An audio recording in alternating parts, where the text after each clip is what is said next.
Diba natandaan nyo na nakatira ka sa Imos? Dite. Yun, nasa naik ako. Babalik naman ako, pero next, mamaya. Tapos, grade 4 ako babalik.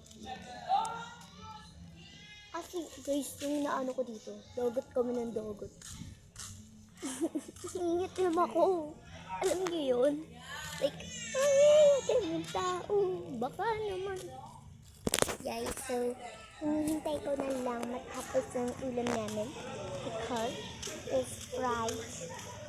That's lovely. So, pupunta tayo sa loob. Kita natin sa inyo ang ulam namin. So guys, ayan. It's so weird. What? Guys, maliit pa. Pork menudo.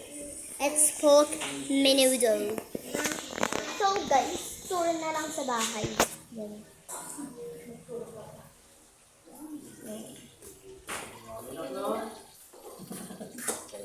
Ayan. Ang ganda ng mga nakuha namin seashell sa dagat.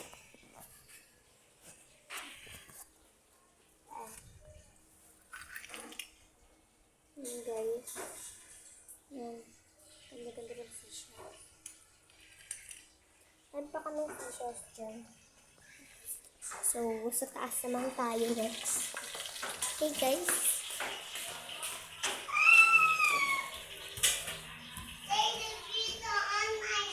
So, ayan guys, yung bahay sa taas.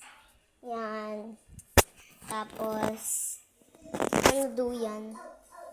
Trip-trip lang. Yan.